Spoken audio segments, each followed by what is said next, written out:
je vais, pour une conférence grand public, vous dire ce que je dis souvent aux médecins à partir d'études scientifiques. Je voudrais qu'on cesse de considérer le public comme infantile et vous montrer à partir de quoi on prend nos décisions, d'où vient l'information. Et donc je vais vous décrire en première partie de cette conférence les études qui viennent de la littérature scientifique pour comprendre les conclusions que je vais vous exprimer à la fin et avant le débat de 15 minutes environ de questions qu'on aura ensemble et qui, j'espère, répondront plus à vos questions personnelles. Donc, le thème, c'est consommation de protéines animales. En tête, la viande. Je n'ai pas décrit les produits laitiers et les œufs. Je crois qu'il y a peut-être quelque chose un peu sur les œufs, mais bon. Je me suis concentré surtout sur la viande, mais on pourra parler aussi des produits laitiers et des œufs si vous voulez. Donc, j'attaque en direct, c'est est-ce qu'il y a un lien entre les consommations de viande et le diabète en comparant 12 403 apparitions de diabète de type 2 et ce qu'on appelle des contrôles, c'est des témoins, vous voyez une grande cohorte, de la vaste cohorte européenne EPIC, c'est une étude pour laquelle vous et moi nous payons des impôts, parce que c'est une étude européenne. On observe une réduction du risque de diabète de type 2 avec l'augmentation de la consommation de végétaux, la réduction de la consommation de produits carnés transformés et la réduction de boissons sucrées et de sucres raffinés. Je ne sais pas si vous avez vu que la semaine dernière, l'OMS a fait une recommandation mondiale à tous les gouvernements de taxer les sucres rapides contre l'épidémie de surpoids. Bon, c'est une bonne nouvelle. Après, il va falloir que nous appuyions ce genre de recommandations parce que, comme vous le savez, il y a le poids des lobbies qui freine énormément pour aboutir à ce genre de décision santé. Donc je vous ai mis chaque fois, comme je fais pour les professionnels, la référence scientifique, l'étude publiée qui est résumée ici. Chaque fois, ça sera comme ça pendant toute la partie de l'intervention. Cet effet de l'augmentation nette du diabète de type 2 par la consommation de viande et de produits laitiers, donc là on voit l'apparition des produits laitiers, est attribué en grande partie à l'excès de leucine. Qu'est-ce que c'est que la leucine? C'est un acide aminé. Les acides aminés, ce sont des petites briquettes qui forment les protéines. Vous savez que les molécules les plus nobles avec les gènes, les acides nucléiques, c'est les protéines. Notre muscle, c'est des protéines. Tous les outils qui nous permettent de fonctionner sont des protéines. Et ces protéines sont composées de petites briquettes qu'on appelle les acides aminés. Alors, il y a un acide aminé qui est très abondant dans la viande, mais qu'on trouve aussi beaucoup dans les produits laitiers, et un végétal qui est moins bon que les autres de ce fait, le maïs, stimule une voie pro-inflammatoire qui s'appelle mTOR. Donc mTOR, je dis ça paraît très technique, mais je vous explique. TOR, ça veut dire target, la cible, of rapamycine. Rapamycine. Qu'est-ce que c'est que rapamycine? Rapamycine est une molécule qui a été trouvée dans une bactérie de l'île de Pâques. Vous savez que l'île de Pâques, on l'appelle aussi Rapa Nui, d'où le terme de rapamycine. Et les chercheurs ont découvert qu'en donnant cette rapamycine à des animaux, ça réduisait leur inflammation et que ça allongeait leur durée de vie. Bon. Et de ce fait, on a découvert que cette voie mTOR est un chef d'orchestre de l'inflammation. Quand on active mTOR, on active pratiquement l'ensemble des voies inflammatoires. Or, vous savez probablement qu'il n'y a pas que des pathologies inflammatoires comme la maladie de Crohn ou la polyarthrite rhumatoïde. La plupart des pathologies qui nous affectent sont inflammatoires. Quand vous avez un rhume et que le nez coule et qu'il est rouge et qu'il est chaud, c'est de l'inflammation. Les pathologies cardiovasculaires sont inflammatoires. Il y a une grande partie du cancer qui est inflammatoire. La maladie d'Alzheimer, une grande partie qui est inflammatoire. L'inflammation est associée au vieillissement et à l'ensemble des pathologies liées au vieillissement. Quand on mange beaucoup de viande et de produits laitiers, on consomme beaucoup de leucine et ça a un effet inflammatoire. Les auteurs recommandent donc que l'on étudie les moyens de limiter ces quantités de leucine dans l'alimentation. Le truc est simple, il faut manger moins de viande et de produits laitiers et plus de végétaux. Fruits, légumes, viande et asthme. Donc, une autre pathologie, l'asthme, qui est embêtante, dans la cohorte d'enfants de deux villes grecques, Athènes et Thessalonique, donc cette étude qui s'appelle ISAAC 2, comprenant 2023 enfants de 9 à 10 ans, la consommation d'une alimentation riche en antioxydants, donc c'est principalement la source des antioxydants, c'est surtout les fruits et légumes, pauvre en viande, il n'y a pratiquement pas de vitamines dans les viandes, est associée à une réduction de l'incidence de l'asthme, donc la fréquence, de 13%. Rapport végétaux-viande et pathologie inflammatoire digestive. Une méta-analyse. Alors, qu'est-ce que c'est qu'une méta-analyse? C'est bien quand il y a une étude qui met en avant quelque chose, d'accord? Mais quand il y en a 10, 20, 30, c'est mieux, d'accord? Donc, qu'est-ce qu'on fait? Quand il y a eu, au bout d'un certain nombre d'années, on regarde dans la littérature toutes les études qui concernent, par exemple, le rapport entre pathologie inflammatoire et viande, d'accord? Et on fait la synthèse de ces études. Donc, une méta-analyse, c'est la synthèse de l'ensemble des études sur le sujet publiées dans la littérature. Donc une méta-analyse identifie comme facteur de risque de maladie de Crohn et de RCH. RCH, c'est la rectocolite hémorragique, une autre maladie inflammatoire du tube digestif, des apports élevés en protéines animales, viande et poisson. Les poissons ont une meilleure image santé que la viande, mais malheureusement, dans le poisson, il y a aussi des problèmes, pas toujours les bons acides aminés, et ils sont de plus en plus pollués, des apports élevés en acide gras oméga 6, des apports faibles en acide gras oméga 3, ça je pense que tout le monde sait ce que c'est. Une méta-analyse, une autre, donc de 19 études comprenant 1269 cas de maladie de Crohn et 1340 cas de rectocolite hémorragique et des contrôles, il faut toujours comparer à des gens sains, révèle que ceux qui consomment plus de viande et de graisse de tout type voient une augmentation de leur fréquence de pathologie digestive inflammatoire, alors que ceux qui consomment le plus de légumes, de fruits, de fibres voient une réduction de ce risque.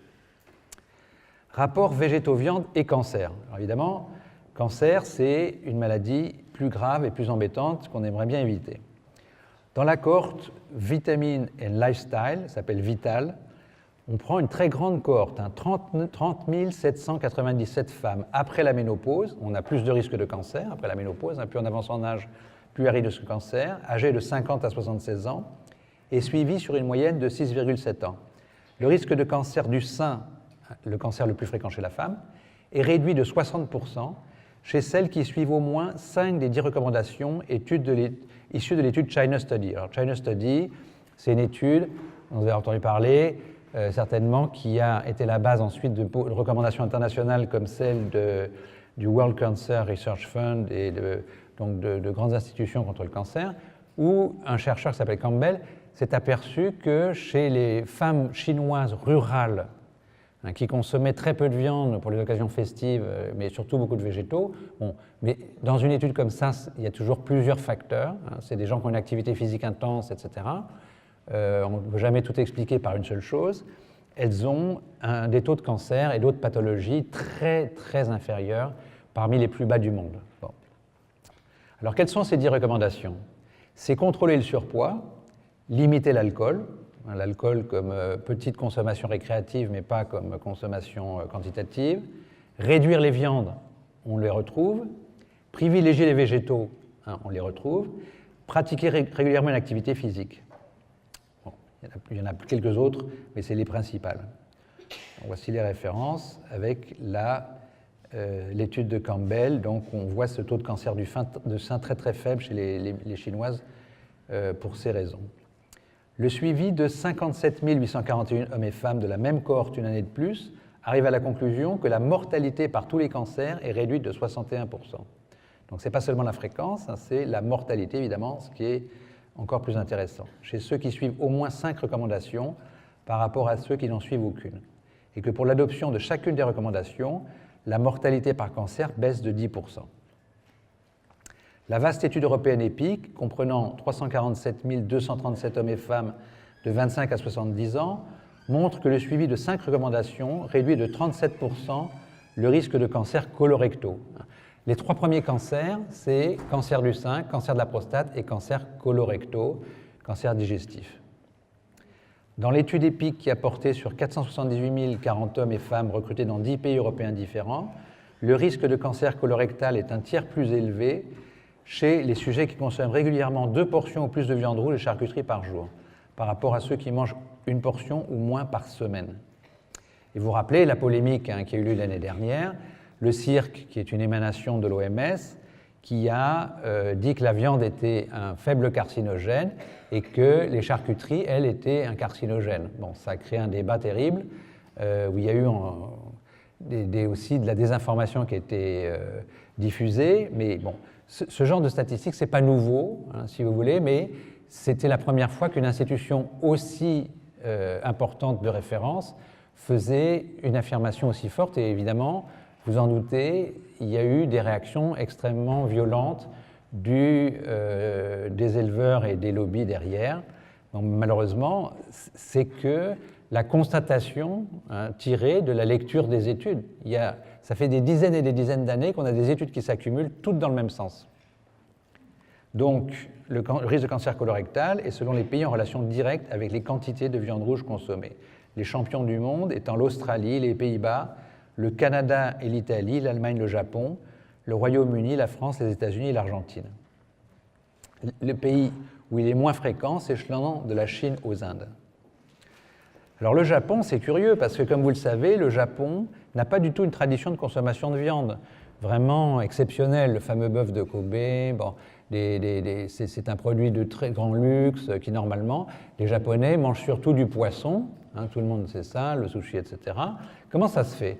Ben, les pauvres, comme vous le savez, ils ont été un petit peu colonisés, je dirais entre guillemets, ce qui n'est pas tout à fait inexact, après la Deuxième Guerre mondiale, hein, puisqu'ils ont perdu la guerre, et qu'ils ont été sous administration américaine, et que les États-Unis, leur rouleau compresseur marketing, a introduit l'alimentation à l'occidentale.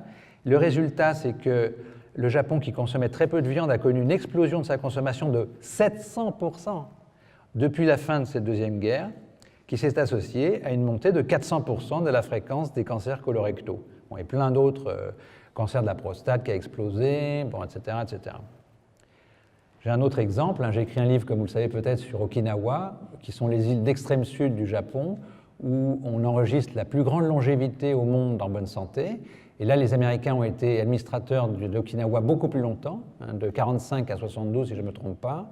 Et là, ils ont tellement américanisé l'alimentation que la nouvelle génération, elle a une chute de l'espérance de vie en fonction de plus ils sont jeunes, plus ils meurent tôt. C'est-à-dire qu'aujourd'hui, les parents voient mourir leurs enfants avant eux, parce qu'avec le renversement de l'alimentation, qui était traditionnelle et qui était bourrée de végétaux, de poissons, d'algues, de soja, etc., ils ont adopté une alimentation à l'américaine, occidentalisée, et les résultats, ben, c'est qu'ils ont un effondrement de l'espérance de vie, une explosion du surpoids.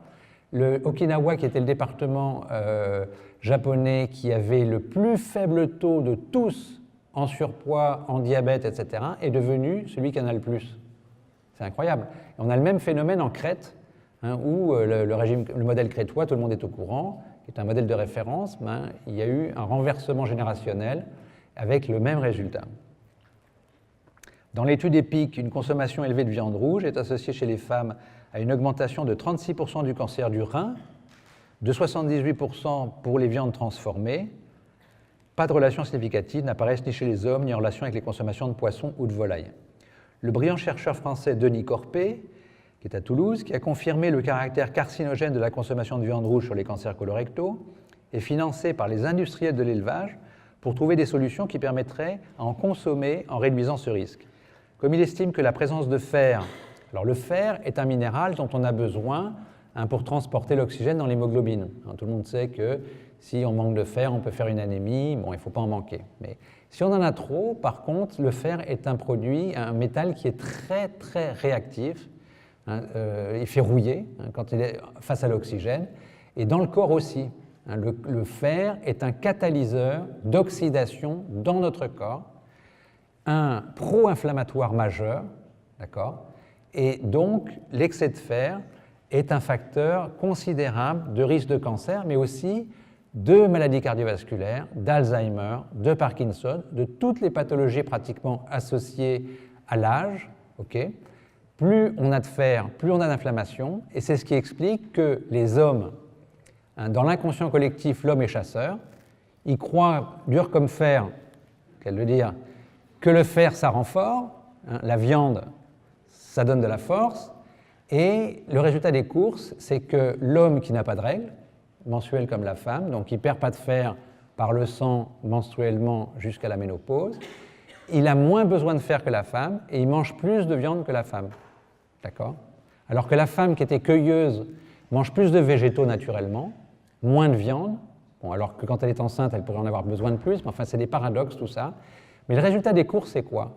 C'est que la femme qui perd du fer dans les règles, donc qui est protégée du fer par sa perte menstruelle jusqu'à la ménopause, et qui mange moins de viande et plus de végétaux, elle vit en moyenne dans les pays développés 7 ans de plus que l'homme. Elle fait 3 femmes sur 10 font des cancers, alors que 4 hommes sur 10 font des cancers. Et toutes ces différences en faveur des femmes s'expliquent majoritairement, on ne va pas dire que c'est que ça, bien sûr, c'est toujours complexe et multifactoriel, mais par cette différence très importante d'apport en fer et de consommation de viande et de manque de consommation de végétaux. Et ça, je crois que c'est un bel exemple. Par contre, on peut démontrer, on va le voir tout à l'heure, que chez les hommes qui mangent végétariens ou qui mangent moins de viande, et on verrait que c'est proportionnel à la consommation de viande, ils peuvent gagner exactement les mêmes avantages que la femme. Bon. On a aussi un autre exemple, c'est les hommes qui donnent leur sang au centre de transfusion régulièrement ont les mêmes avantages que les femmes, au niveau réduction des risques cardiovasculaires, etc. Alors tout ça, ça existe, hein, c'est publié, mais pourquoi les hommes ne le savent pas? Moi j'ai même suggéré que les centres de transfusion sanguine qui ont besoin de sang fassent connaître aux hommes que c'est aussi un intérêt pour eux. Plus ils donnent leur sang, plus ils se protègent. Bon, ils ne veulent pas utiliser cet argument, je n'ai pas compris pourquoi, mais enfin bon, je trouve ça un peu bête. Alors, il a aussi testé l'adjonction de protecteurs, donc on revient à Denis Corpet, commandé par l'industrie de la viande qui veut continuer à vendre son truc et pouvoir dire ah, mais bon, maintenant on a trouvé un moyen de faire que la viande ne donne pas de cancer. Bon, à mon avis, c'est une lutte perdue, je vais expliquer pourquoi. Donc, il rajoute des antioxydants qui sont anti-inflammatoires dans la viande pour réduire l'effet. Bon, ça marche chez l'animal pour le moment, mais mon commentaire, c'est que malheureusement, le problème est que nombre d'autres facteurs sont carcinogènes dans la viande. L'excès d'acides aminés, on a parlé tout à l'heure de la leucine qui est pro-inflammatoire. Vous mettez moins de fer dans la viande et la leucine est toujours là, d'accord? La richesse en leucine et en méthionine, l'acide arachidonique qui est un acide gras qui est présent que dans la viande et qui est précurseur de médiateurs très puissamment pro-inflammatoires, vasoconstricteurs, c'est-à-dire qu'augmentent la tension, et pro-agrégants plaquettaires, c'est-à-dire qu'ils font des caillots, qui donnent des accidents vasculaires cérébraux, etc., etc. Ça n'enlève pas l'acide arachidonique de la viande, d'accord? Des polluants, la viande est beaucoup plus polluée que les végétaux, hein, même pas bio. Bon. Ça fait beaucoup. Hein. Et puis, quand on la cuit trop, on va y revenir, il y a en plus, quand la viande est roussie ou noircie, au barbecue ou pire, on crée des produits violemment carcinogènes. On va y revenir. Et puis, les mangeurs de viande modifient complètement leur flore. Tout le monde est au courant, hein, aujourd'hui c'est partout dans la presse, ça fait la première, la couverture de beaucoup de grandes revues périodiquement maintenant.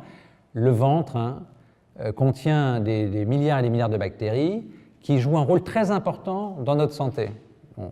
Si c'est déséquilibré, c'est facteur de surpoids, d'inflammation, de dépression immunitaire, ça contribue à des pathologies même psychiatriques. Bon.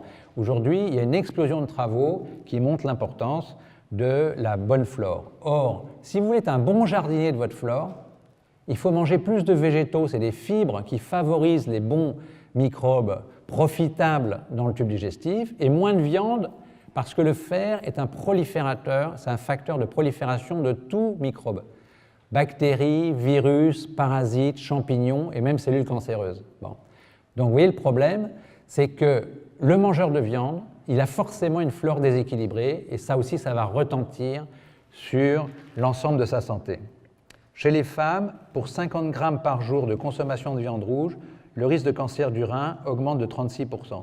Oui, excusez-moi, et pour encore ajouter quelque chose, c'est que pourquoi la viande est le produit le plus inflammatoire que vous puissiez manger, c'est parce qu'il y a des bactéries dedans et des virus aussi. Vous savez que les bouchers, ils font des verrues, parce qu'il y a des papillomavirus dedans. Il y a des pays comme Israël où on ne mange pas de porc, et où ils ne font pas de cancer du col, qui était le même papillomavirus. Okay, vous avez, études européennes de la Commission européenne, entre 70 et 80% des poulets sur le marché contiennent du campylobacter, une bactérie. Alors on dit c'est pas très grave, les gens ne mangent pas le poulet cru, donc ils vont le cuire, donc ça va tuer le campylobacter. C'est vrai, mais manque de bol, c'est que cuit, le campylobacter a toujours les antigènes et ça ne les détruit pas, et donc ça crée ce qu'on appelle des endotoxines, Et quand vous mangez du poulet, d'accord, cuit, eh bien, vous avez après le repas, une poussée dans le sang d'endotoxines très pro-inflammatoire. On a plein d'études là-dessus, c'est qu'aujourd'hui, la plupart des gens mangent tellement inflammatoire qu'on leur fait des prises de sang après le déjeuner, après le dîner, et on a une montée dans le sang de tous les marqueurs d'inflammation qui dure 3-4 heures. Donc ça veut dire que les gens déjeunent à 13 heures, à 17h, 18h, ils n'ont pas encore redescendu l'inflammation, qui vont relancer l'inflammation le soir, en mangeant de la viande et d'autres choses. Et c'est qu'en fin de nuit qu'ils vont avoir un peu la paix, ils ne vont pas être irradiés par leur propre inflammation. Bon. Alors qu'on peut très bien avoir, on va y revenir à la fin, une alimentation anti-inflammatoire. C'est d'abord stupide, quoi qu'il arrive, de manger de la viande le soir. Il vaut mieux, c'est dynamisant, on n'a pas besoin de toutes ces énergies le soir. Et si on en mange, autant la manger à midi ou même éventuellement le matin pour ceux qui peuvent. Mais bon, on va revenir après sur les conclusions pratiques de tout ça. Je vous ferai mes propositions et puis on va échanger pour avoir plus de clarté sur tout ça. Celles qui mangent donc des viandes des charcuteries ou des viandes industrielles en 72% en plus, et on ne note pas d'effet des volailles et des poissons. Sur 461 550 participants, l'étude EPIC observe que ceux qui suivent au moins 3 recommandations, pas de tabac, bon, ça je pense que tout le monde a compris, il y a 10 puissance 15 radicaux libres. Les radicaux libres, c'est ce qui fait vieillir et qui donne toutes ces pathologies comme l'Alzheimer, le cancer et tout. 10 puissance 15, c'est 1 million de milliards de radicaux libres par bouffée de cigarette. Bon, si on veut accélérer son vieillissement et tous ces risques de pathologie, c'est pas étonnant et on sait ce qu'il fait. Mais c'est pas tout. Il y a 4700 toxiques dans le tabac, dans la fumée de tabac, dont du polonium radioactif, du cadmium, des métaux lourds, des gaz qui sont très proches des gaz qu'ils ont été utilisés pour les chambres à gaz des nazis, ce qui me fait dire que les gens achètent leur chambre à gaz portative en achetant des cigarettes. C'est exactement ça. C'est exactement ça. Bon. Consommation d'alcool modérée, modèle méditerranéen incluant beaucoup de végétaux et peu de viande, subissent 51% de cancer de l'estomac en moins, 77% pour ceux qui sont localisés au niveau du cardia. L'étude EPIC trouve un effet protecteur d'un apport élevé en végétaux et réduit en produits carnés sur presque tous les cancers, sauf le cancer de la vessie, qui dans cette étude n'est pas significatif. Mais on va voir qu'une autre étude EPIC sur 469 339 hommes et femmes, donc ce qu'on appelle des grandes cohortes, hein, c'est presque 1,5 million de personnes, donc statistiquement c'est très puissant, c'est très significatif et c'est des études qu'on appelle béton. Vous comprenez pourquoi? Parce que ce n'est pas sur 20 personnes, hein, c'est sur 1,5 million de personnes.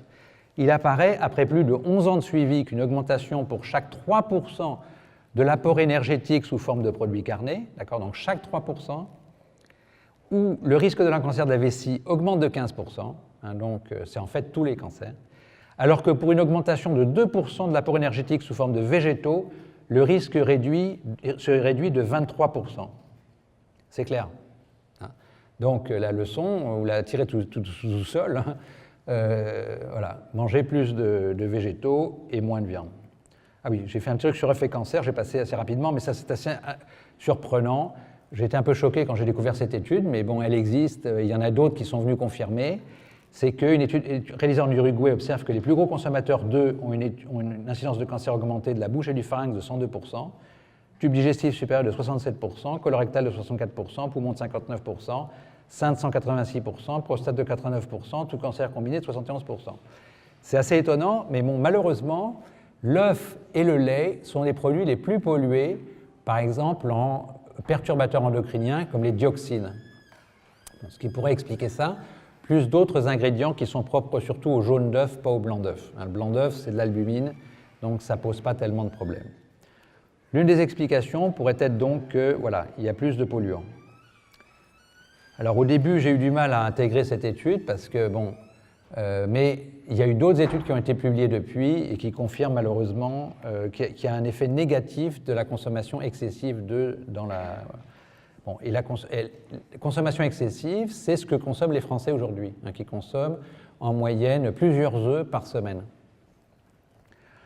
Dans la cohorte Adventist Health Study, Adventist c'est quoi? Vous savez, c'est une sorte de secte chrétienne, les adventistes du 7e jour, qui suivent la Bible, et dans la Bible, ils pensent qu'on conseille de manger végétarien. Donc, on s'en fiche, mais ce qui est intéressant, c'est qu'il y a quand même des centaines de milliers de personnes en Californie du Sud qui mangent végétarien, et donc ça permet de faire des études, c'est pas lié à leur religion, mais pour comparer, voilà.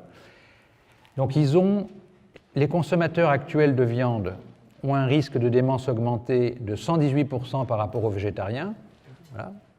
Donc là, c'est encore autre chose qu'on n'avait pas vu, les démences, hein, c'est principalement l'Alzheimer, mais on sait depuis longtemps que les neurologues montrent qu'il y a du fer accumulé dans les neurones et de l'Alzheimer et du Parkinson. Et on l'a dit tout à l'heure, le fer est un catalyseur d'oxydation pro-inflammatoire.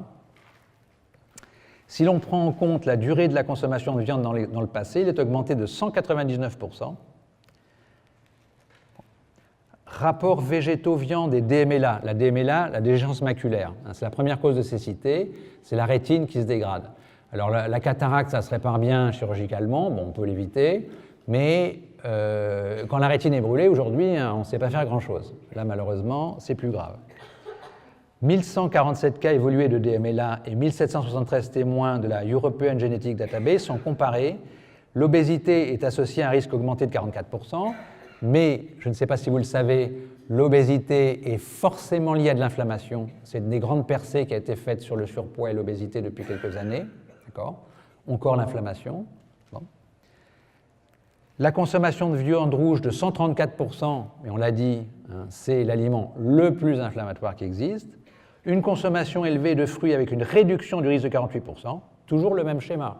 Hein, et pourtant, on a parlé là de cancer, de démence, d'asthme, de trucs complètement différents, et tous arrivent à la même conclusion, et ce n'est pas fini, hein, c'est que manger plus de viande augmente les risques fortement et que manger plus de végétaux les diminue. L'équation, elle est simple à comprendre. Alors justement, manger plus de fruits et de légumes, qu'est-ce que ça peut apporter? La revue des études publiées indique qu'une consommation élevée et régulière de fruits et légumes est associée à une réduction des risques de surpoids. Il n'y a pas beaucoup de calories, hein, dans les fruits et légumes. C'est bourré de fibres qui retardent le passage des sucres et des graisses. C'est bourré de minéraux, de produits antioxydants, c'est antihypertenseurs, etc. De polyphénols. Hein. Pour les plantes, elles ne peuvent pas courir pour échapper aux prédateurs. Donc comment est-ce qu'elles se défendent? Eh bien, elles sécrètent des agents chimiques qu'on appelle les polyphénols. Les polyphénols sont des choses qui peuvent être toxiques pour les prédateurs. Okay. On a même des études incroyables, c'est que quand les girafes consomment des acacias, l'acacia agressé envoie un gaz qui va sur les acacias d'autour, qui se mettent à faire plein de polyphénols pour que les feuilles soient imbouffables. Vous vous rendez compte? Bon. L'intelligence des plantes aussi. Bon. Donc, les polyphénols, c'est extrêmement intéressant. Les plantes ont inventé ça pour se défendre contre les prédateurs, mais contre les infections. Hein, par exemple, vous avez entendu parler du resveratrol. Le resveratrol, c'est une molécule qui apparaît dans la vigne, dans le raisin, quand il est attaqué par un champignon qui s'appelle le botrytis. D'accord? Il y en a plus dans les vins sirupeux ou les vendanges tardives parce qu'on laisse pourrir le raisin, justement. D'accord? Eh bien, ce resveratrol est un très puissant anti-inflammatoire qui protège à peu près de toutes les pathologies dégénératives et c'est un défenseur donc contre une attaque parasitaire. Donc, les polyphénols ont été inventés par les plantes pour se défendre à tous les niveaux. Si elles manquent d'eau, si elles ont trop chaud, si elles ont trop froid, quel que soit le stress, la plante se défend par des polyphénols. Alors qu'est-ce qui se passe quand on mange les plantes? Eh bien, on mange les polyphénols qui sont avec. Il y en a qui sont plus riches que d'autres, hein, le cacao, la grenade, la myrtille, le thé vert, tout ça c'est des polyphénols. Le curcuma, avec la curcumine, tout ça c'est des polyphénols. Le resveratrol, dont on vient de parler dans le vin rouge, tout ça c'est des polyphénols, il y en a des milliers. D'accord? Eh bien, on les ingère quand on ingère ces végétaux, et ils nous protègent, ils envoient les mêmes signaux. Dans notre système, ils mobilisent l'immunité, ils mobilisent la réparation de l'ADN. Vous avez vu que le prix Nobel la semaine dernière a été donné au docteur Osumi, un japonais, qui a travaillé sur l'autophagie. Qu'est-ce que c'est que l'autophagie? C'est la capacité de la cellule de se débarrasser de ses protéines endommagées. Si elles s'accumulent, le neurone, dans un embouteillage, ça ne marche plus. Bon. Si, avec l'âge, nos neurones ne changent pas, hein, contrairement à la peau qui se renouvelle ou la muqueuse digestive, les neurones, on les a du début de la vie jusqu'à la fin. Il y en a quelques-uns qu'on fait, mais majoritairement, les neurones, comme les cellules du cœur, ne bougent pas. Donc elles accumulent plus de déchets que les autres. Okay, eh bien, la cellule du cœur qui accumule des déchets comme ça, des protéines endommagées, et on en fait forcément parce qu'on est exposé à des polluants, on fait des radicaux libres en consommant les calories au feu de l'oxygène, eh bien avec le vieillissement, on accumule des protéines endommagées dans ces cellules, et ça étouffe la cellule, elle ne peut plus fonctionner. D'accord ? Dans les pathologies comme Alzheimer ou Parkinson, les cellules sont bourrées de ces protéines endommagées. D'ailleurs, on dit, il y a une protéine dite Tau dans l'Alzheimer qui est déformée, on appelle ça une taupathie. D'accord ? On a même montré que des protéines, quand vous mangez des aliments carbonisés, hein, ou le fond de tarte roussi, la viande trop cramée ou simplement roussie, ce sont des protéines endommagées qui ne peuvent plus être digérées, qui ne peuvent plus faire. Ça fait des pigments qui s'accumulent dans les cellules. C'est encore, quand vous avez des taches de vieillesse, ça vient de là, d'accord ? Mais ça s'accumule dans le neurone, dans le myocarde, partout ça on ne le voit pas, mais ça va finir par endommager, encombrer la cellule. Et la cellule a une capacité de se défendre, c'est cette autophagie. Elle va digérer ces protéines endommagées et s'en débarrasser, d'accord ? D'où le prix Nobel qui a été donné, puisque c'est un truc très important, à ce docteur japonais Osumi qui a travaillé là-dessus il y a très longtemps. Bon. Or, quand vous prenez des plantes bourrées de polyphénol, ça stimule l'autophagie. Okay. Pratiquement tous nos systèmes de défense anti-infectieux, anti-inflammatoires, antioxydants, de réparation de l'ADN, d'autophagie sont stimulés par la consommation de polyphénol. Donc on a pensé pendant longtemps que ce qui protégeait dans les fruits et légumes, c'était les antioxydants, la vitamine C, la E, le bêta-carotène, ça reste vrai, mais il y a beaucoup d'autres choses puissantes comme les polyphénols, d'accord ? Et vous comprenez pourquoi le fait de manger plus de fruits et de légumes, on en nous rebâche les oreilles, et les gens, tout le monde le sait, hein, selon les recommandations, c'est de 5 à 10 fruits et légumes par jour, mais c'est mal expliqué. Parce que je pense qu'on ne vous explique pas ce que je suis en train de vous dire, c'est qu'il y a des mécanismes extrêmement puissants à l'œuvre. D'accord ? Et je pense que si c'était mieux expliqué, ça aurait plus d'efficacité. Ça, c'est le genre de truc qu'on devrait raconter dans les écoles aux enfants. Bon. Pourquoi ça ne fait pas partie du programme ? Moi, je veux bien qu'on apprenne la géographie, c'est utile, mais la santé, ça me paraît basique, encore plus utile, surtout dans une société où il y a des tas de facteurs délétères, la pollution, le stress, la malbouffe, etc. Donc, les gens qui mangent de manière régulière et élevée des fruits et légumes n'ont pas seulement une réduction du risque de surpoids, d'hypertension, mais de maladies coronariennes, hein, ce qui mène à l'infarctus, d'accident vasculaire cérébral, AVC, de cancer, de cécité, à part les deux mécanismes, cataracte et DMLA, de maladies neurodégénératives, les déclins cognitifs, l'Alzheimer, la Parkinson, mais il y en a d'autres, hein, comme la démence à corps de Louis, etc., les tremblements essentiels. Je ne sais pas si vous avez vu, tout le monde connaît Catherine Hepburn, hein, l'actrice. Bon, bah, si vous regardez bien ces films, les neurologues les ont regardés, elle bouge comme ça. C'est une maladie neurodégénérative qui est beaucoup plus fréquente que la Parkinson et qui touche énormément de gens, et ben c'est proportionnel à la quantité de viande que vous avez consommée. D'asthme, de pathologies respiratoires obstructives, n'en jetez plus, mais si, il y en a encore, pathologie inflammatoire digestive, de polyarthrite rhumatoïde, et ce n'est pas exhaustif. Hein. Bon. On peut dire tout ce qui est lié au vieillissement, toutes les pathologies dégénératives. En suivant les cohortes de 71 910 infirmières de la Nurses Health Study, donc c'est des infirmières, hein, c'est l'école d'épidémiologie de Harvard, l'école de santé publique qui est vraiment en pointe dans le monde, qui a réussi un truc extraordinaire, c'est de mobiliser la quasi-totalité des infirmières américaines et des médecins américains dans deux cohortes, femmes pour les infirmières et hommes pour les médecins. Bon, encore qu'évidemment, il y a des médecins femmes et des infirmières hommes, des infirmiers. Bon. Donc, en gros, ça fait des cohortes considérables qu'ils ont pu suivre pendant très longtemps et qu'ils continuent à suivre d'ailleurs, tous au départ sans maladie chronique pendant 14 ans. Donc, on évacue tous les gens qui ont déjà des pathologies, ils sont mis en dehors de l'étude. On les suit pendant 14 ans. On observe 1964 pathologies cardiovasculaires, 6584 cancers, 781 décès d'autres causes chez les femmes, 1670 pathologies cardiovasculaires, 2500 cancers et 787 décès d'autres causes chez les hommes. Les plus gros consommateurs de fruits et légumes ont 12% de risque cardiovasculaire en moins. Les légumes verts à feuilles s'avèrent les plus fortement corrélés à cet effet, par exemple les épinards. Pour chaque légume vert à feuilles consommé par jour en plus, le risque cardiovasculaire est réduit de 11%, pour les maladies cardiovasculaires, de 5% pour l'ensemble des pathologies chroniques. De tels effets peuvent s'expliquer donc par leur richesse en eau, meilleure hydratation, moins de constipation. La constipation est inflammatoire sur le tube digestif. C'est un truc stupide. Les femmes qui sont constipées font 50% de cancer du sein en plus. C'est quand même grave que nos ministères de la Santé, les campagnes de santé publique n'informent pas sur des trucs aussi simples et basiques. D'accord ? Une constipation enflamme le tube digestif, altère la barrière digestive, produit de l'inflammation, altère la flore. C'est stupide, alors que sans laxatif, il suffit de boire plus des eaux minéralisées, de manger plus de fruits et légumes avec des fibres, de bouger plus. Tout ça suffit à régler toute constipation et avec toutes les conséquences que ça a. Bon. Le caractère peu calorique des végétaux, la richesse en fibres solubles, tout le monde est au courant de l'impact positif des fibres, leur pauvreté en glucides rapides, leur pauvreté en graisses saturées trans en acide arachidonique, c'est tous les acides gras inflammatoires dont on a parlé, leur pauvreté globale en protéines. Plus on mange de protéines, en fait, plus on augmente la vitesse du vieillissement. Ça facilite aussi l'accrochage de produits dits carcinogènes, qui comme leur nom l'indique, qui favorisent le cancer, sur l'ADN, c'est-à-dire sur les gènes.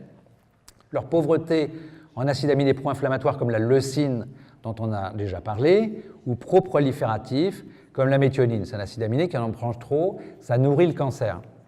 Leur pauvreté en acides aminés branchés, donc leucine, isoleucine, valine, qui entrent en compétition avec le tryptophane. Alors ça, c'est une autre histoire, je ne l'ai pas évoqué tout à l'heure. C'est qu'on a dit manger beaucoup de leucine, ce n'est pas très bon. D'accord ? Il y en a beaucoup dans la viande, puisque c'est le composant majeur de la viande, avec la valine et l'isoleucine, ces trois acides aminés qui dominent dans la viande. Or, ça a un autre effet pervers. C'est que, est-ce que vous avez entendu parler de la sérotonine ? La sérotonine, c'est un neurotransmetteur qui freine les pulsions, qui aide à être plus détendu et à être moins dépendant, moins attiré par le sucré, moins attiré par l'alcool, par le tabac, moins à risque d'impulsivité. C'est un frein des pulsions. Si vous voulez, notre mécanisme instinctif qui est à la base du cerveau, qui va aller vers la nourriture. Pour survivre, il faut des trucs automatiques qui existaient chez le reptile. On appelle ça le cerveau reptilien primitif. D'accord ? Pour survivre, il faut manger. D'accord ? Donc on a une pulsion alimentaire, c'est instinctif, c'est préprogrammé, on n'a pas besoin d'apprendre. Il faut défendre son territoire pour assurer sa sécurité. On garde une certaine distance avec les autres et on se reproduit pour perpétuer l'espèce. Tout ça, c'est engrammé par le cerveau reptilien. Eh bien, il faut un accélérateur des pulsions pour bien fonctionner, pour être vivant, d'accord, pour survivre. Ça donne de la combativité. C'est la noradrénaline. C'est le neurotransmetteur qui vous réveille le matin. C'est l'accélérateur des pulsions. S'il est bas, vous êtes déprimé. D'accord ? Les gens, ils ne veulent pas se lever, ils ne sont pas combatifs, ils n'ont plus de désir, la libido disparaît, etc. Ils peuvent même perdre l'appétit, c'est la dépression. D'accord ? Si vous avez trop d'accélérateur des pulsions parce que vous êtes stressé, ça augmente la noradrénaline, on est super vigilant, etc. Vous êtes hyperactif, vous êtes impulsif, plus vous êtes stressé, plus vous pouvez être violent, mal contrôler vos pulsions, être impulsif, être attiré par le tabac. Moi, pendant toutes mes années de consultation, je l'ai toujours vérifié, les fumeurs, les gens en surpoids, dès qu'ils sont en vacances, dès qu'ils sont déstressés, ils fument moins naturellement, ils perdent du poids, sans effort. Parce que le stress est derrière l'activation des pulsions, donc la prédation sur la bouffe, l'oralité, l'alcool, le sucre, le tabac, etc. Bon.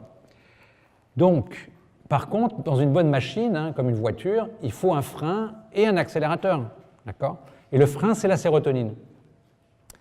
Il y a des gens qui naissent avec pas assez de sérotonine ou pour des raisons de stress qui déséquilibrent, ils ont trop d'accélérateurs, pas assez de frein, ou pour des carences nutritionnelles, il faut des vitamines B pour faire de la sérotonine, etc. Bon, non. Pour des tas de raisons, génétiques, nutritionnelles et autres, il y a des gens qui se contrôlent mal et qui sont attirés par le sucré, par la surbouffe, ils sont plus candidats au surpoids, mais il y a des tas de pathologies parce que ça favorise les accidents, conduite impulsive, l'agressivité, l'attirance pour le sucré, l'excès de bouffe, l'alcool et le tabac, tout ça, c'est pas bon pour la santé. D'accord ? Donc, comment fait-on de la sérotonine ? Eh bien, on le fait grâce à un acide aminé, fabriquant des protéines, les petits briquets des protéines, qui s'appelle le tryptophane. Le tryptophane doit rentrer dans le cerveau et c'est lui qui va être transformé en sérotonine et ensuite en mélatonine. Vous avez entendu parler de la mélatonine pour mieux dormir. Tout ça, c'est sédatif et c'est très important. La mélatonine, en plus, est un protecteur la nuit qui vous aide à vous réparer, c'est un puissant antioxydant. Tout ça, ça vient du tryptophane. Or, le tryptophane est l'acide aminé le plus rare dans l'alimentation. Bon. Les acides aminés, comment est-ce qu'ils rentrent dans le cerveau? Parce que pour faire de la sérotonine, il faut que le tryptophane rentre dans le cerveau. D'accord?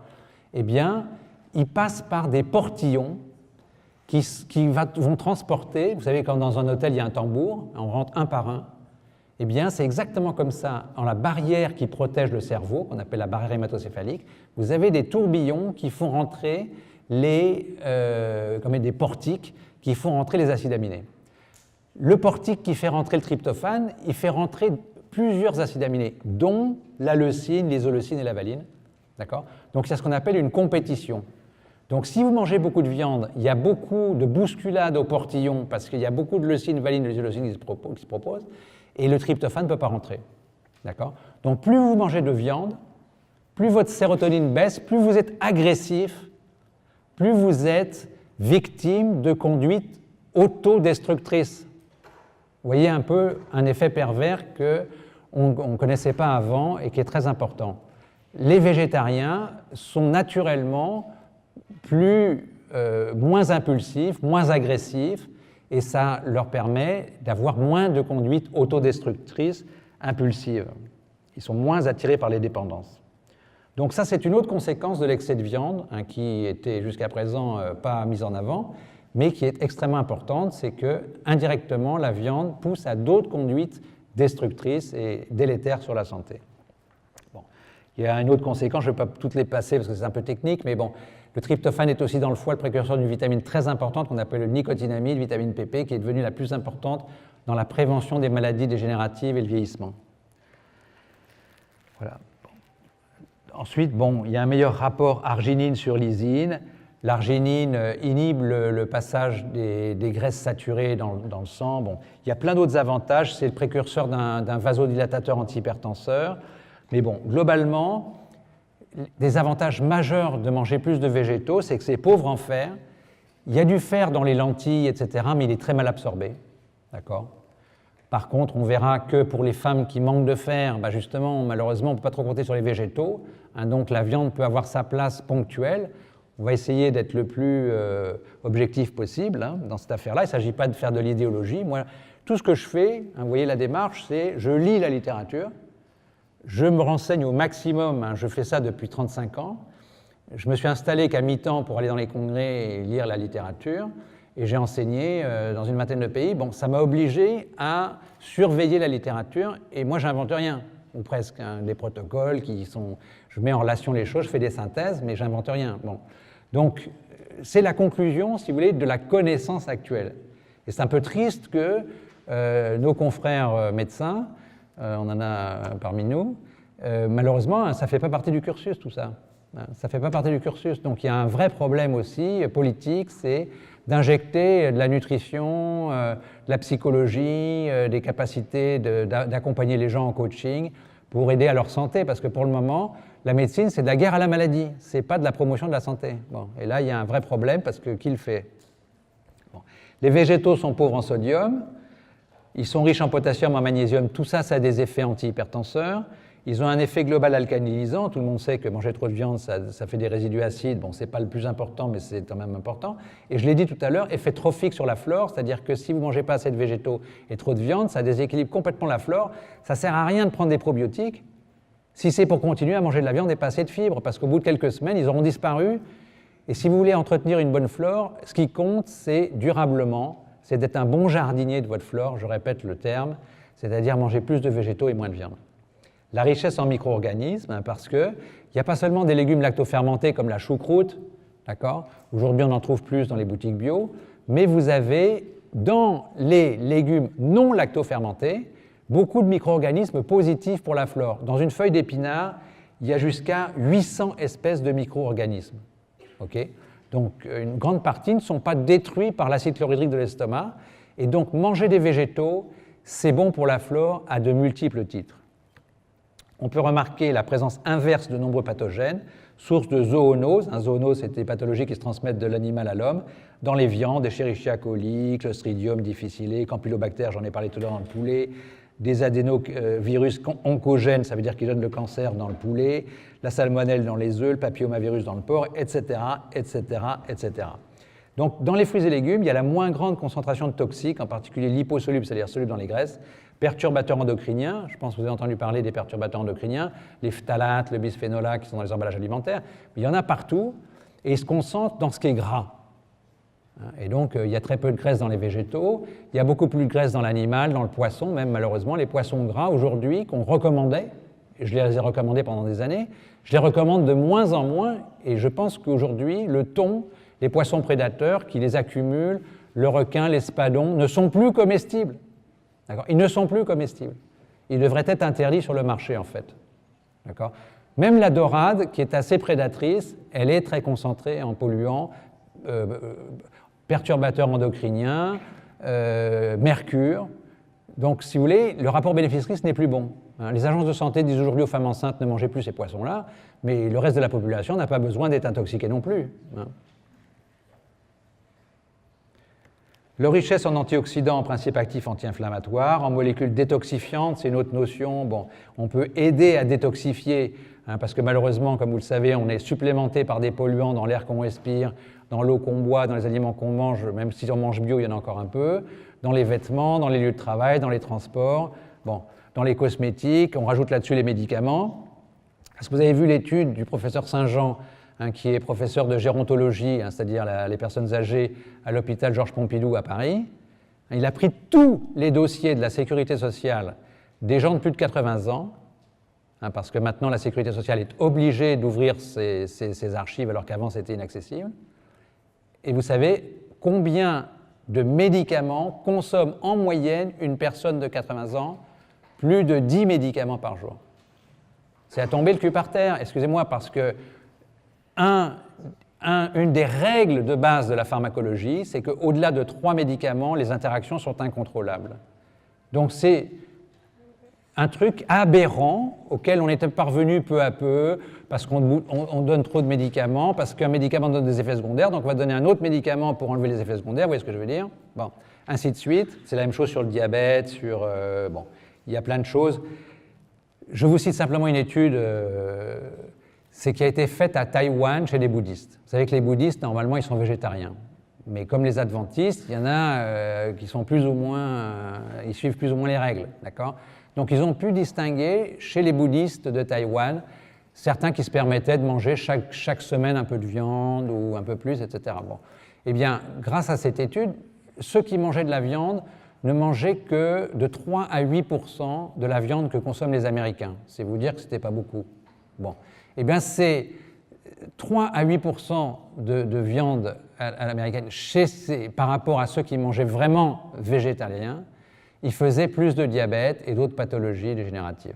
Dans toutes les études qu'on a, c'est simple, c'est que proportionnellement à la quantité de viande que vous mangez, il y a une autre étude des adventistes du 7e jour où on regarde ceux qui mangent de la viande 0 fois par semaine, 1 fois par semaine, 2 fois par semaine, 3 fois par semaine, ceux qui mangent des œufs ou pas, des produits laitiers ou pas, etc., plus vous consommez de protéines animales, plus vous faites de surpoids, de diabète, d'Alzheimer, de pathologie cardiovasculaire, de cancer. Point. Bon. Donc toutes ces études vont dans le même sens, China Study, l'étude d'Okinawa, bon, le modèle Okinawa où ils mangent, bon, le modèle crétois, vous faites la synthèse de tout, tout va dans le même sens. Or, le message n'est pas clair aujourd'hui. On ne vous dit pas, qu'est-ce qu'on devrait vous dire? Bon. De mon point de vue, je vais vous dire qu'est-ce que j'en tire, et ensuite nous discutons pour voir un petit peu comment vous voyez ça de votre côté. Bien. Donc, ce que j'en conclus, moi je ne suis pas dans l'idéologie. Sur le plan éthique, le bien-être animal, je comprends très bien qu'on dise je ne mange plus de viande du tout, c'est un mouvement qui grandit et c'est très bien. Bon. Mais là, je ne suis pas sur ce point-là, d'accord? Bien sûr que j'ai envie que les animaux ne vivent pas dans des camps de concentration, soient maltraités. Bon. Si on mange de la viande, autant manger de la viande d'animaux qui n'ont pas été maltraités comme ça. C'est des vrais camps de concentration, ce n'est pas acceptable. Mais bon, je mets ça entre parenthèses, d'accord? Je regarde que le côté nutrithérapie, santé et nutrition. Bon. Je l'ai dit, il y a un avantage de la viande. Ce n'est pas du tout l'argument marketing qu'on vous dit, c'est la meilleure protéine, c'est faux. C'est faux. Pourquoi? Parce que les viandes sont riches en protéines et complètes, ça c'est vrai. C'est-à-dire, vous savez qu'il y a plusieurs acides aminés qu'on ne peut pas synthétiser comme des vitamines. Ça c'est vrai, d'accord? Elles sont pratiquement toutes dans la viande, ça c'est vrai. Mais il suffit d'associer 2 végétaux complexes, un légume sec et une céréale complète, d'accord, pour avoir tous les acides aminés qu'il faut. Et vous avez même 2 végétaux qui sont complets, par exemple le soja et le quinoa, d'accord? Des civilisations se sont construites pendant des millénaires là-dessus. Par exemple, en Afrique du Nord, couscous pois chiches, d'accord? En Amérique du Sud, la galette de maïs avec les haricots rouges. En Asie, le riz soja, d'accord? Et les pauvres, ils n'avaient pas de viande du tout, ou ils tuaient le poulet une fois par mois pour un mariage ou un truc comme ça, enfin bon, pour une fête. Mais ce sont des millénaires où ils sont vécus de l'association, surtout sur les végétaux. Et comme on l'a dit, le gorille, le taureau, le cheval, ils ne mangent pas de viande, ils ne mangent que des herbes et ils sont très forts. Bon. Donc c'est faux. On n'a pas besoin de viande pour les protéines. Et deuxièmement, ce n'est pas les bonnes protéines, on l'a dit, trop de leucine, pro-inflammatoire, ça bloque la sérotonine, ça rend agressif, ça favorise les conduites dangereuses, plus la présence du fer, d'acide arachidonique, etc., tout ce qui a plus de microbes, endotoxines, polluants. Bon, au total, le rapport bénéfice-risque de la viande n'est pas bon. Bon, même organique ou bio. Parce que bio, organique, il y a toujours la leucine, il y a toujours l'acide arachidonique, il y a toujours le fer. Voilà. Bon. Donc, au total, l'argument marketing pour vendre de la viande est faux. Par contre, on met en avant aussi le contenu en fer de la viande. Et ça, malheureusement, c'est vrai. C'est-à-dire qu'il y a du fer dans les végétaux. Les épinards, c'est faux. Hein. L'auteur de Popeye s'était trompé de ligne sur la table. Donc, oubliez le fer des épinards. Mais il y a du fer dans les lentilles, un peu dans le soja, etc. Bon. Mais le fer végétal est très mal absorbé. Donc, une femme qui a des règles abondantes, qui est enceinte, il faut du fer aussi pour la croissance. Hein. Quand on fait une poussée de 15 cm de croissance à l'adolescence, il faut faire du muscle, du globule rouge, etc. L'enfant en forte croissance, c'est quelques catégories chez qui, ponctuellement, hein, on n'est pas en forte croissance toute la vie, on est 1 an pour l'ado ou 1 an et demi, 2-3 ans pour le petit enfant, on n'est pas enceinte toute la vie normalement, hein, bon. Donc 9 mois. Là, le rapport bénéfice-risque, il est correct. Évidemment, il vaut mieux prendre de la viande de qualité, organique, hein, pas pesticidée, antibiothérapée et tout. Hein. Vous savez qu'il y a 1000 tonnes d'antibiotiques en plus, hein, je n'ai pas dit ça, qui sont donnés dans l'alimentation des aliments en France, ce qui est totalement inacceptable. Ça favorise aussi les bactéries antibiorésistantes qui ont tué 13 600 personnes, hein, statistique officielle du ministère de la Santé. En 2015, 13 600 personnes sont décédées à cause d'antibiothérapie de bactéries antibiorésistantes qui sont dues à l'abus d'antibiotiques et chez l'homme et chez l'animal. Bon. Donc, ça fait beaucoup. Hein, ça fait beaucoup, il faut se calmer sur la viande. Par contre, il y a quelques catégories, donc je répète, la femme enceinte, le petit enfant en forte croissance, l'ado qui prend 15 cm dans l'année, et les femmes carencées en fer, anémiées, bon, plutôt que de leur donner les compléments en fer qui sont très dangereux, qui vont faire flamber tout le tube digestif et créer un stress inflammatoire terrible, il vaut mieux manger de la viande, c'est moins risqué que de prendre des compléments qui sont très dangereux. Bon. Donc, par ailleurs, pour une personne qui n'a pas envie affectivement ou pour des raisons de spécisme, pour ne pas être spéciste, comme dit Émeric Caron, hein, il y a un très beau livre là-dessus sur l'antispécisme, penser que l'homme est supérieur aux espèces animales et dire qu'à partir de là on fait n'importe quoi aux animaux, non, on est d'accord. En dehors de ça, il y a d'autres risques liés à la viande. Il y a des risques d'épidémie. Hein, pourquoi? Parce que les porcs, en particulier les volailles, sont des réservoirs de virus qui mutent. Hein, vous avez vu la grippe aviaire, la grippe porcine. Pourquoi? Parce qu'il y a une usine de volailles en Chine qui a 10 millions de volailles. C'est du délire. Bon, vous avez l'usine à porc à côté. Hein, même en France, hein, on a des élevages à des milliers d'animaux, des dizaines de milliers d'animaux, des centaines de milliers d'animaux. Ces animaux sont maltraités, ils vivent dans des résidus comme ça, ils sont mal nourris, ils sont stressés, il y en a qui se cannibalisent les uns les autres, enfin c'est un truc horrible. D'accord, c'est des camps de concentration. Ils sont immunodéprimés et on leur balance 1000 tonnes d'antibiotiques dans l'alimentation chaque année. Et bien, le résultat, c'est qu'ils hébergent des bactéries antibiorésistantes et ils ont des virus qui mutent, virus de la grippe aviaire, virus de la grippe porcine, et de temps en temps, ces mutations donnent des virus qui sont captables par l'homme, ce qu'on appelle une zoonose, et c'est comme ça qu'on a fait la grippe espagnole qui a tué, paraît-il, 80 millions de personnes après la guerre de 14-18. Ça nous pend en nez chaque année. Chaque année, vous avez le SARS, la grippe aviaire, la grippe porcine, là il y a un nouveau coronavirus. Bon, en ce moment, on est en train de fabriquer des pandémies, on est à risque majeur. Les infectiologues réunis à Boston ont dit qu'on allait vers les nouvelles pestes. Pourquoi? Parce que les antibiotiques ne marchent plus, de moins en moins, il y a des mutations, les bactéries se reproduisent toutes les 20 minutes et ça sélectionne les résistantes, d'accord? Il y a des bactéries qu'on ne peut plus traiter. Bon. Et il y a des virus mutants qui peuvent être dévastateurs comme ceux de la grippe espagnole. Bon.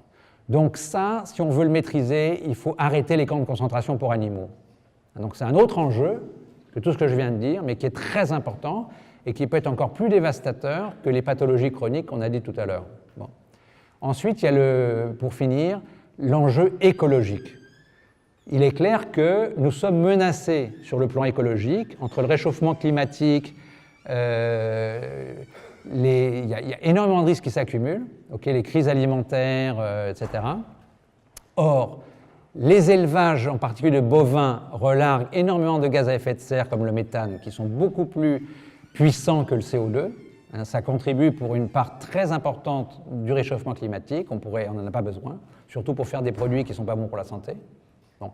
Deuxièmement, pour nourrir ces bestiaux en usine ou en camp de concentration plutôt, il faut qu'on cultive des OGM de soja et de maïs en déforestant le Brésil, l'Argentine, etc., etc. Bon, la déforestation aggrave le réchauffement climatique et ces OGM sont arrosés de Roundup, le glyphosate de Monsanto, que vous connaissez, qui a été déclaré carcinogène.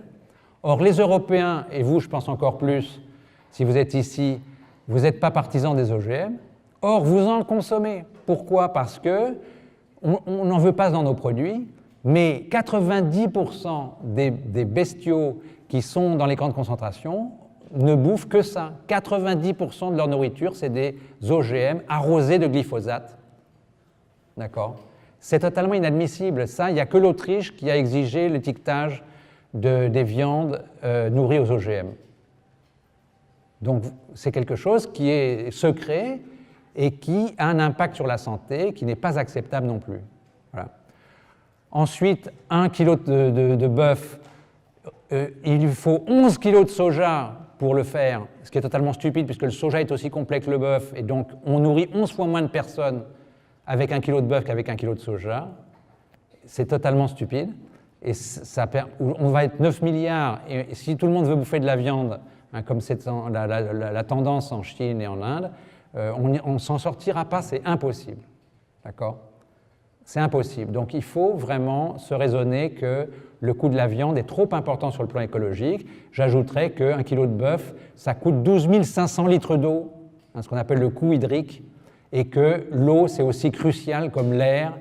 C'est des trucs fondamentaux qui sont en train de s'altérer. Souriez, vous êtes gazés. Parce que dans les villes et ailleurs, partout même à la campagne, l'air devient de plus en plus irrespirable. Je ne sais pas si vous avez vu aussi un rapport extrêmement important historiquement de l'OMS de la semaine dernière, qui dit que 92% de la population terrestre respire de l'air malsain qui est trop pollué, qui est largement au-dessus des normes. Or, les normes, elles sont 3-4 fois au-dessus de ce que les experts souhaiteraient. Alors, vous vous rendez compte? Bon. En 2000, je crois que c'était l'hiver 2013 à Paris, les Parisiens respiraient un air qui représentait 8 fumeurs dans une pièce de 20 mètres cubes. Bon. Si vous êtes intelligent, vous achetez du bio pour bouffer, vous n'achetez pas de cosmétiques industriels pourris avec du parabène, vous faites des choix. Mais respirer, comment vous faites? D'accord? On ne va pas se mettre tous avec des masques à gaz. Bon. Donc, on ne peut pas vivre comme ça. Là, il faut sauver notre peau, il faut absolument faire pression sur le gouvernement pour avoir un air et une eau saine, c'est le minimum. Or, l'eau du robinet aussi, je le signale, elle est pasteurisée, chloré. Le chlore, c'est un gaz de combat de 14-18. Ça tue les poissons de l'aquarium, c'est pas bon pour vous non plus, d'accord? C'est un pro-oxydant carcinogène, c'est un faible carcinogène du cancer de la vessie, bon, etc. Ça contient de l'aluminium qui est pro-oxydant, des pesticides, maintenant plus de médicaments que de pesticides, parce que voilà, les gens urinent leurs médicaments, les hôpitaux déversent leurs déchets médicamenteux, ça repart dans les nappes phréatiques, les usines de traitement d'eau ne sont pas faites pour enlever les médicaments, bon, ça devient insupportable. Bon, aujourd'hui, on est là pour sauver notre peau, il faut assainir l'air, l'eau, il y a des priorités politiques, et c'est le moment d'en parler puisqu'on est dans l'échéance politique. Quelle que soit la personne élue, ça va être catastrophique, bon, c'est clair. Donc c'est à nous de faire pression pour qu'il y ait un programme minimum, la santé c'est le départ, s'il n'y a plus de santé, il n'y a plus rien. Les défauts de santé retentissent sur l'économie de manière gravissime. Il faut savoir quelles sont les priorités. Bon, je vous remercie de votre attention et